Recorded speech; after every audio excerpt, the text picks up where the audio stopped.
So, hello, good evening everyone. Magvi-video na naman ako today. Update lang ba sa YouTube pa? Kasi hindi talaga ako totally working sa YouTube, no? Pag feel ko lang. Tapos yung pinopost ko dyan for now is yung yung mga luto-luto ko ba o kahit ano-ano lang. At in remembrance lang ba?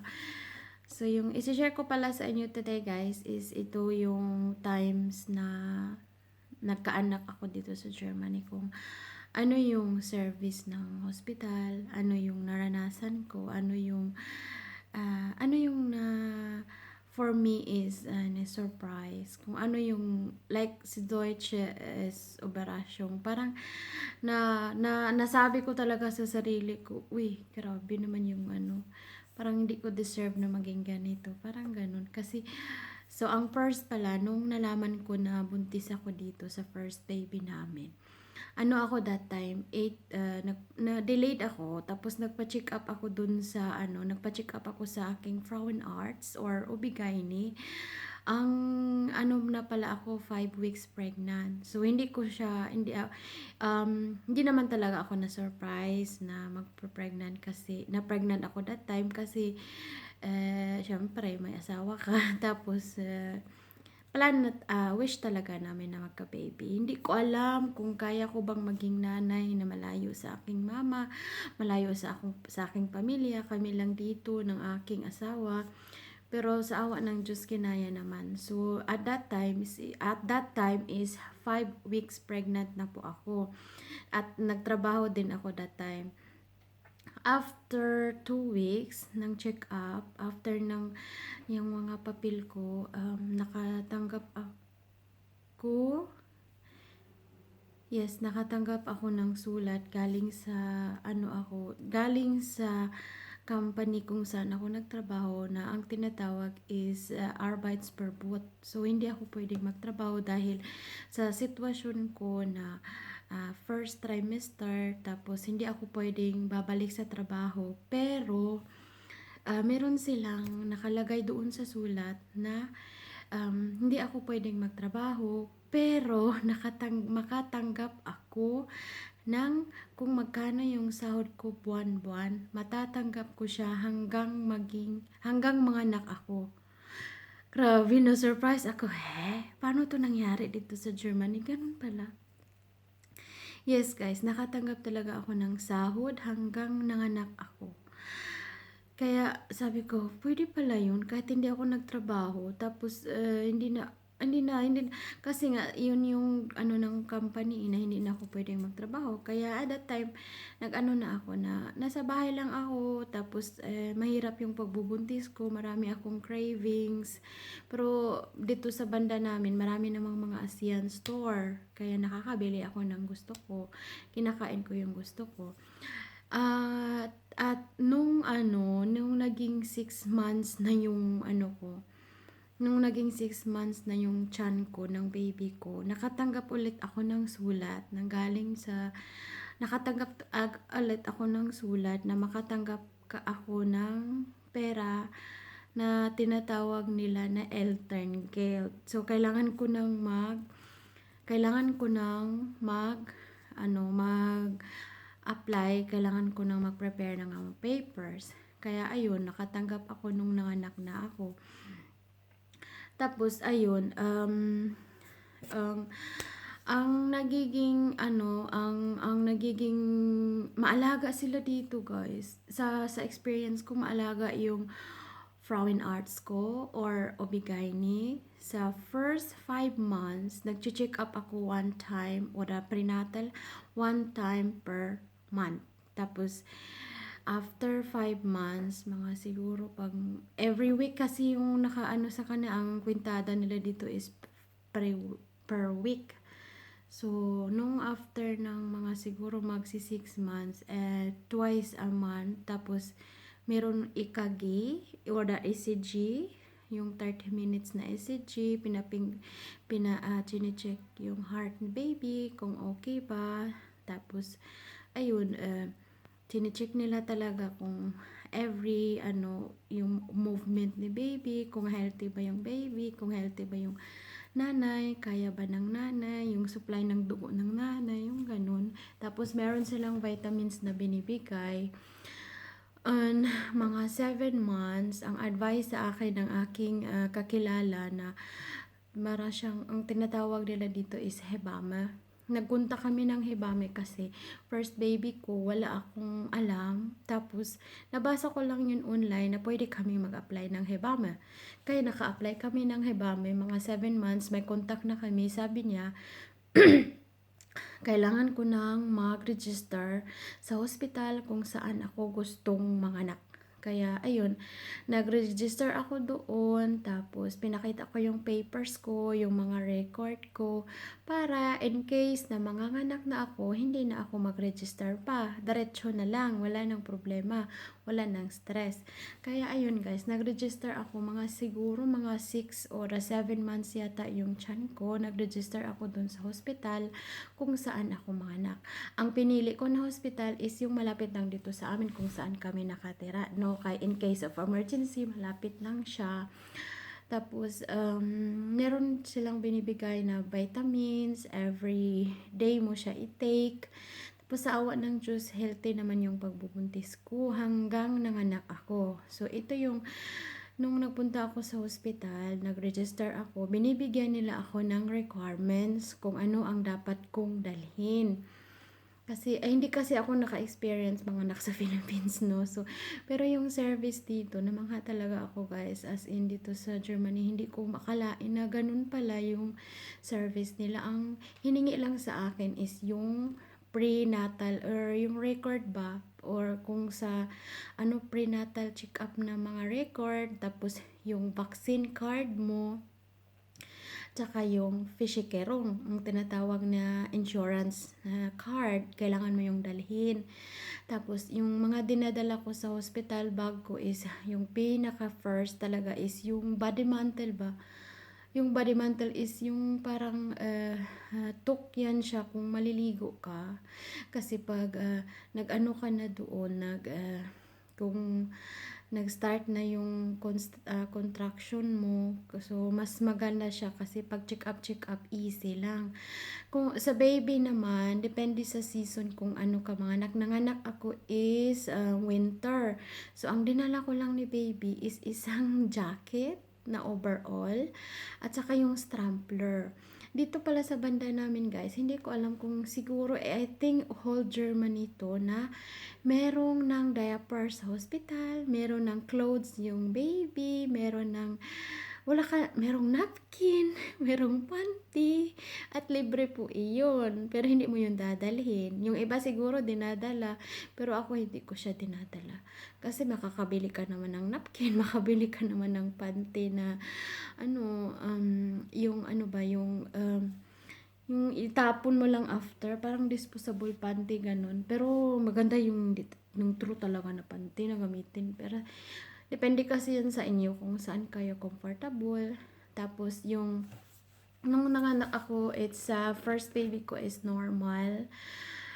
Normal siya. Nadala ko siya ng normal. At grabe talaga yung service nila guys. Parang parang feeling ko binibibi nila ako. Kasi yung nandun na ako, nag-start na yung contraction ko, no? Nandun na ako sa room, kung saan, delivery room na yun. Sinasabi talaga ng ng hebame o their midwife, pwede daw akong sumigaw, pwede daw akong mag-exercise, pwede daw akong, yung may freedom ka ba kung ano yung gagawin mo. Kasi, 'di ba sa atin sa Philippines, may ako dati na kung parang parang magagalit yung mga nurse pag sumisigaw ka. Bakit sila magagalit na ang sakit-sakit kayo pag nag-start na yung contraction ng baby. Pero ako kasi guys, na-surprise din ako sa sarili ko kasi noong nandun na ako sa labor room, hindi talaga ako sumigaw, at hindi naman sa pinipilit kasi feeling ko kasi pag sumisigaw ako parang mawalan yung power, mawala yung energy ko. Kaya ang sinabi sa akin ng hebame ko or midwife ko, inhale, exhale lang talaga. Yun talaga yung ginagawa ko. Pag may contraction na is ano talaga, inhale, exhale, at bababa po si baby. Like, kusa pong bababa si baby, kung mag-inhale and exhale ka, kaysa naman sisigaw ka na parang baka, mawawalan ka na ng energy, tapos hindi mo siya pwedeng palapasin na hindi pa talaga siya lumabas. Like, ano mo, hintayin mo, I think, yung ano ko, like, nag-labor ako, I think 7 hours bago lumabas si baby. Grabe talaga yung sacrifice, no? Sa mga nanay dyan, no? Grabe, as in, I can really, really appreciate kahit sinong nanay pa yan, kahit may diferensya pa yan na nanay, o hindi perfectong nanay, or mayaman na nanay, mahirap na nanay. Ina-appreciate ko talaga yung sacrifice ng mga nanay, kasi nung pagbuntis mo pa lang, nandyan na yung nandyan na yung patient mo, na nandyan na yung, as in, grabe talaga. Saludo ako sa mga nanay, at saka saludo ako sa mga nanay na OFW na nandun sa ibang bansa, na kaya nilang tiisin na iwanan yung mga anak nila at alagaan yung ibang bata. Saludo talaga ako sa inyo sa hirap ng buhay sa atin. Saludo talaga ako sa mga ganun. Minsan may mga video ako na nakikita, guys, na malayo, sinusurprise nila yung mga anak nila. Tapos minsan hindi na sila kilala ng anak nila. Ganun. Manaiiyak talaga ako kasi wala kasing nanay na hindi kayang gawin para sa anak. Mahal na mahal natin yung mga anak natin. Kaya ma-appreciate ko talaga ng mga nanay dyan. No, nagdrama na ako dito, guys. Basta yun lang yung na-experience ko dito sa bansa nila, na so ang nangyari that time, guys, is nung nanganak na ako, nakauwi na ako ng bahay, may after nanganak na ako, tinawagan ko yung midwife ko na nandun na kami sa bahay. So, kinabukasan, nandoon siya, chinecheck na yung baby. Sa mga first time mommy pala dito sa Germany, kung makakita kayo ng Hebama o the midwife na private, mag-register talaga kayo. Kasi, napakalaking tulong po sa mga, lalo na sa akin dati, na wala talaga akong alam, wala akong experience. Tapos that time wala pa talaga yung mga YouTube video that time. So wala talaga akong alam kung paano ko i-handle or paano ako magiging nanay dito sa ibang bansa. So, napakalaking tulong po yung Hebame sa akin, o the midwife, kasi every week nandyan siya sa amin, sinicheck niya yung baby, sinasabihan niya ako kung ano ang kailangan, yung mga papel na kailangan namin na fill upan, kasi dito sa kanila pala, guys, pag manganak ka, so makatanggap ka ng tinatawag nila na Elterngeld for 1 year. Kung nagtratrabaho ka, depende po sa sahod mo, 60% ng iyong salary ay matatanggap mo for 1 year. Ang tinatawag nila na Elterngeld. Tapos magsistay ka sa bahay ng 1 year kung nagtatrabaho ka. Pero depende sa inyo, depende sa iyo, kasi you are allowed to stay sa bahay for about from 1 year to 3 years. Depende sa inyo kung gusto nyo magstay muna sa bahay at alagaan ang anak nyo. At the same time, meron kayong sahod na natatanggap galing sa company nyo o galing kung saan kayo dati nag-work. I think, hindi, yung first year yata yung company yung magbabayad, tapos after nyan is yung Fishikerong or insurance na ang magbabayad sa inyo. Pero hindi buo ng salary, depende, like siguro 60%. Depende kasi by case to case kung sino yung malaki na income, ikaw ba or yung asawa. So, maganda talaga yung service nila dito sa Germany. Tapos, at the same time, meron ding matatanggap ang mga bata from the time na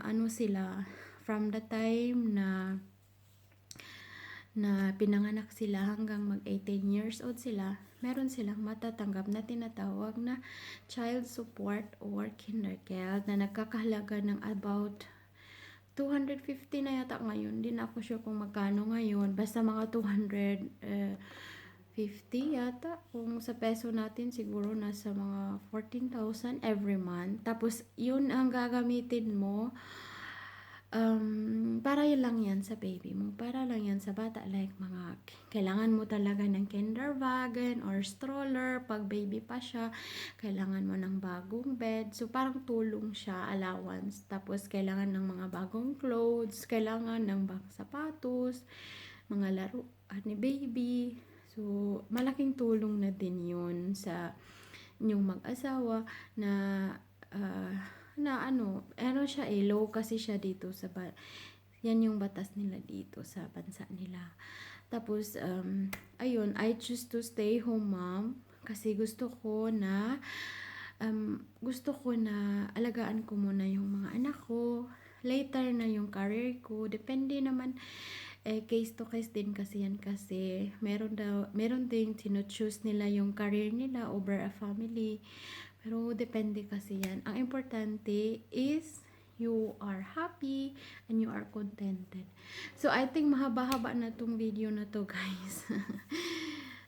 Pasensya na sa camera ko, hindi talaga yan professional. Pero gusto ko lang siyang i-record ba kay may nag-message sa akin na isi-share ko daw yung experience ko dito nung nanganak ako dito. Oh, ito na yung video na ginawa ko sa Yuxis. I know manunood ka nito. Hindi man today, maybe tomorrow.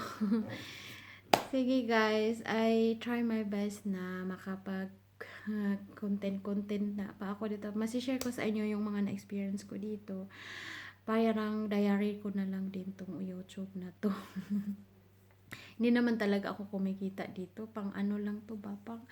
Minsan kasi yung phone ko, magfo-full na siya. So, mas maganda na ilalagay ko dito. At least ma-erase ko na siya. So, ayan lang muna guys. Thank you for watching for today's chika-chika. And then hanggang susunod na naman. If you have many question about here in Germany you have many questions about that, just comment if ever may manood naman sa video na ito. Sige na, ciao ciao, cheers, bis nächstes Mal.